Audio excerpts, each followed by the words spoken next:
کیونکہ ہمارے معاشرے میں یہ بات بھی عام ہے کہ کچھ لوگ پروفیشنل ہوتے ہیں استخارہ کرنے والے، کہ لوگ ان کے پاس جاتے ہیں اور کہتے ہیں کہ اچھا یہ لڑکے کا نام ہے، یہ لڑکی کا نام ہے، آپ اس کے بارے میں بتائیے کہ یہ رشتہ کامیاب رہے گا یا نہیں رہے گا. اب آپ دیکھیے کہ ایک تیسرے شخص کو کہاں سے پتا چل گیا، اس کے پاس کون سا سورس ہے یہ جاننے کا کہ اس نے کل کے فیوچر میں جھانک کے دیکھ لیا آج یہ رشتہ کامیاب ہوگا یا نہیں ہوگا. ایسی چیزیں بھی انسان کے لیے توہمات کے دروازے کھولتی ہیں اور اس کے لیے پریشانیوں کا سبب بنتی ہیں، اور ایسی چیزوں پر بھی یقین نہیں کرنا چاہیے کیونکہ اللہ کے سوا غیب کا علم کسی کو نہیں. اچھا، پھر بعض لوگ یہ کہتے ہیں کہ کسی اور کو کہتے ہیں کہ تم میرے لیے استخارہ کر کے دو. اب آپ دیکھیے استخارے کی دعا میں لکھا ہے یا اللہ اگر یہ بات میرے لیے اچھی ہے تو کر دے. اب اگر کوئی آپ کے لیے استخارہ کر رہا ہے تو وہ کیا پڑھے گا کہ میرے لیے اچھی ہے تو کر دے، یا زیادہ زیادہ یہ کہے گا یا اللہ اس کے لیے اگر اچھی ہے تو کر دے. اچھا، بعض لوگ استخارے کے ساتھ خواب کو لازم کر دیتے ہیں. وہ کہتے ہیں استخارہ اور خواب لازم و ملزوم چیز ہے. اکثر لوگوں کو کہا جاتا ہے کہ استخارہ کر لیں تو پھر وہ کہتے ہیں اتنے دن استخارہ کیا ہمیں تو کوئی خواب نہیں آیا ابھی تک. ہمیں بہت سے لوگ اس پہ پریشان ہوتے رہتے ہیں، ہمیں نہیں سمجھ آتی، کوئی خواب نہیں آیا ابھی تک ہمیں. یاد رکھیے کہ قرآن اور سنت کی روشنی میں استخارے کے لیے خواب کا آنا کوئی ضروری نہیں ہے. وہ سمپلی کیا ہے، ایک دعا ہے، یا اللہ اگر یہ کام اچھا ہے تو مبارک ہو جائے، آسان ہو، نہیں اچھا تو اس کو ہٹا دے، دور کر دے مجھ سے. اگر آپ کی دعا قبول ہو گئی تو اس کام میں اگر بہتری ہوئی تو ہو جائے گا، اور اگر ہو گیا تو وہ مبارک ثابت ہو گیا، اور اگر بہتری نہیں تو وہ بات بن نہیں پائے گی. تو استخارہ نہ تو نکالا جاتا ہے اور نہ ہی نکلوایا جاتا ہے، استخارہ تو کیا جاتا ہے. اور استخارے کا مطلب کیا ہوتا ہے؟ خیر کی دعا مانگنا. ہمارے ہاں اس کا کانسیپٹ کیا ہے کہ ہم یہ سمجھتے ہیں کہ شاید استخارہ غیب کا علم جاننے کا نام ہے. اس کو ہم نے ایک طرح کی فال بنا لیا ہے، جبکہ فال لینا بھی اسلام میں پسندیدہ نہیں ہے، کیونکہ غیب کا علم تو اللہ کے سوا کسی اور کو ہے ہی نہیں. کل کیا ہونے والا ہے یہ کسی کو نہیں پتا. کوئی شخص بھی جو یہ غیب دانی کا دعویٰ کرے یا اس قسم کی کوئی بھی باتیں کرے وہ ہمارے دین میں پسندیدہ نہیں. اسی لیے ہمیں کسی نجومی کے پاس جانے سے منع کیا ہے، ہاتھ دکھانے سے منع کیا ہے، چھپی باتیں معلوم کرانے سے اور ذائچے بنوانے سے منع کیا گیا ہے، کیونکہ یہ ساری چیزیں انسان کے لیے نقصان دہ ہوتی. انسان توہمات کا شکار ہو جاتا ہے، انسان کوئی ڈیسیژن نہیں لے پاتا. اسی لیے ہمارے دین میں ایسی کوئی چیز نہیں کہ کالی بلی آگے نظر آ گئی راستے میں تو یہ منحوس ہے، یا کوا بول پڑا تو کوئی آ جائے گا، یا جوتی الٹ گئی تو کچھ ہو جائے گا. یہ چھوٹی چھوٹی چیزیں جو ہمارے معاشرے میں ہر کلچر میں کچھ نہ کچھ ایسی باتیں عام ہوتی ہیں کہ صبح سویرے اگر فلاں شخص سے ملاقات ہو گئی تو یہ میرے لیے اچھا نہیں. ہمارے دین میں کیا ہے کہ ہر خیر اور شر کا مالک اللہ ہے. کوئی کسی کو نقصان نہیں دے سکتا جب تک اللہ نہ چاہے، کوئی کسی کو فائدہ نہیں پہنچا سکتا جب تک کہ اللہ نہ چاہے. اس لیے ایک مومن جو ہوتا ہے وہ لوکانیات پہ، یعنی کاش یہ ہوتا، کاش وہ ہوتا، وہ اس پر اعتماد نہیں کرتا، اور نہ اس کی زندگی میں کاش ہوتا ہے. اور بہت زیادہ کاش کہنے سے بھی منع کیا گیا ہے کیونکہ یہ شیطان کا دروازہ کھول دیتا ہے. یعنی شیطان کو انسان کے دل میں وسوسے ڈالنے کا موقع مل جاتا ہے، انسان کے دلوں میں حسرتیں پیدا کرتا ہے. اب بعض اوقات ایسا ہوتا ہے نا کہ کوئی عزیز رشتہ دار گھر سے نکلتا ہے، اچانک کوئی ایکسیڈنٹ ہو جاتا ہے تو عموماً لوگ کہتے ہیں کاش آج وہ جاتا ہی نہ، کاش وہ آج ایسا نہ کرتا تو ایسا نہ ہوتا. تو بات یہ ہے کہ کاش کی وجہ سے کوئی چیز ٹلتی نہیں. تقدیر کے اوپر ایمان ضروری ہے، اور تقدیر پر ایمان لانے والا مطمئن ہو جاتا ہے، پرسکون ہو جاتا ہے، خوش رہتا ہے. کیونکہ اگر ہم تقدیر پر ایمان نہیں بھی رکھتے تو بھی آپ دیکھیں کہ اللہ کے فیصلوں کو ہم ٹال نہیں سکتے، ہم اس میں تبدیلی نہیں کر سکتے. اس لیے استخارہ غیب جاننے کا ذریعہ نہیں ہوتا. اس کا مسنون طریقہ کیا ہے؟ استخارہ کس طرح کرنا چاہیے؟ استخارہ زندگی میں جب بھی انسان کو کوئی اہم کام پیش آئے، کوئی اہم معاملہ سامنے آئے، تو اس موقع پر انسان کو 2 نفل پڑھ کر دعا مانگنی چاہیے. 2 نفل اس بات کے، اور وہ مسنون دعا کیا ہے؟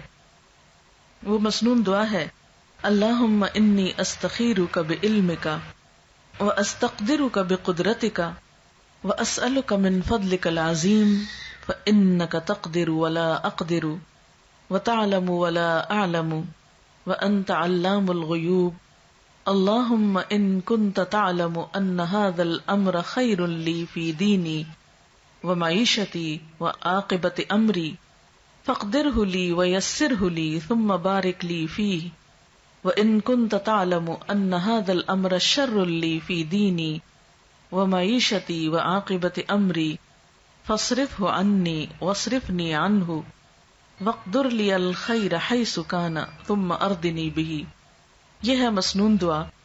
اس کے بارے میں حدیث پاک میں آتا ہے، حضرت جابر رضی اللہ تعالی عنہ کا بیان ہے کہ نبی صلی اللہ علیہ وسلم جس طرح ہمیں قرآن پڑھایا کرتے تھے اسی طرح ہر کام میں استخارہ کرنے کی بھی تعلیم دیتے تھے.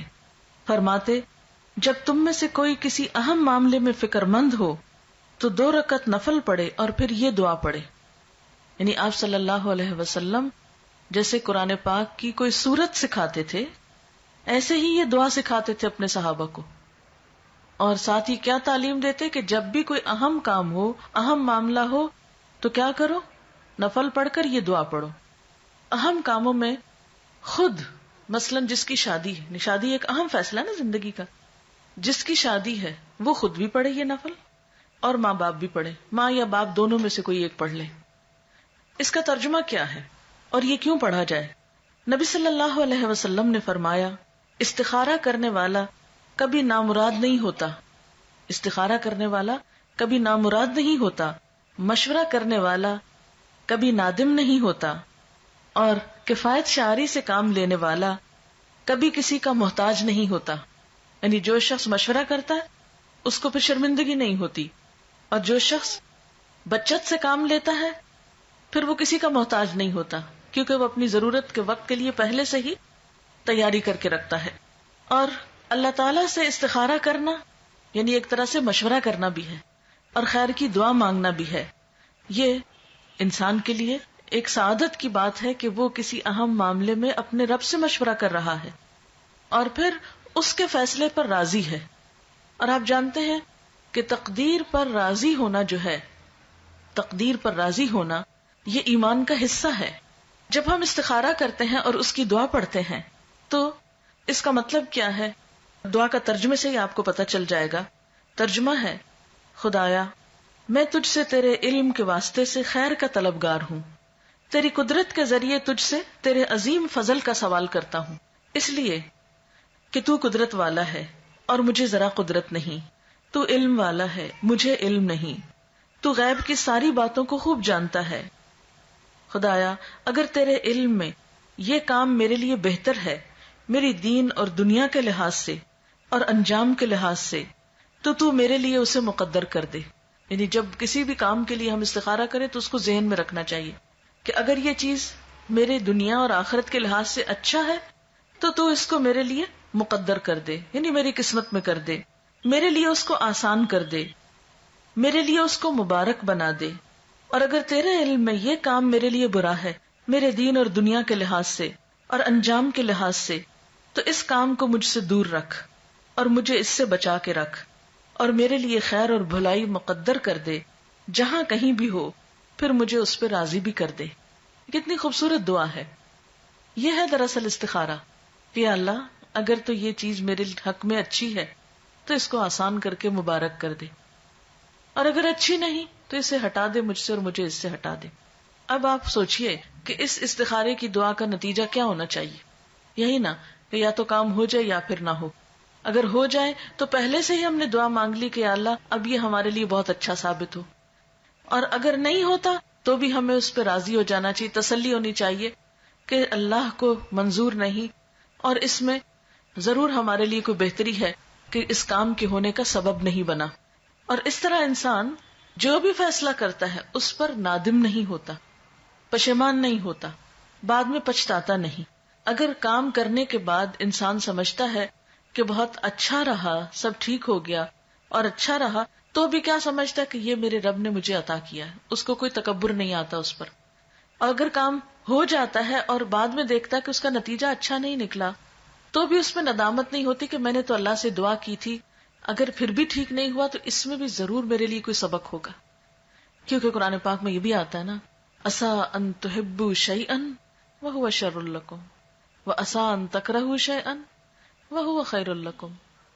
ہو سکتا ہے کہ ایک چیز تمہیں بہت پسند ہو اور وہی تمہارے لیے اچھی نہ ہو، اور یہ بھی ہو سکتا ہے کہ ایک چیز تمہیں بالکل اچھی نہ لگتی ہو، تمہارے دل کو نہ بھاتی ہو، اور اس میں تمہارے لیے بہت بڑی بھلائی ہو.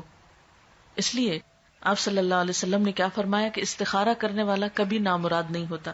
اچھا، اب آپ دیکھیے کہ جیسا کہ آپ صلی اللہ علیہ وسلم نے فرمایا ہے کہ خدا سے استخارہ کرنا اولاد آدم کے لیے سعادت کا باعث ہے، تقدیر پہ راضی ہو جانا بھی اولاد آدم کے لیے سعادت یعنی خوش قسمتی کی بات ہے، اور انسان کی بدبختی یہ ہے کہ وہ اللہ سے استخارہ نہ کرے اور خدا کی قضا پر یعنی تقدیر پر ناخوش ہو. یہ بدبختی کی بات ہے.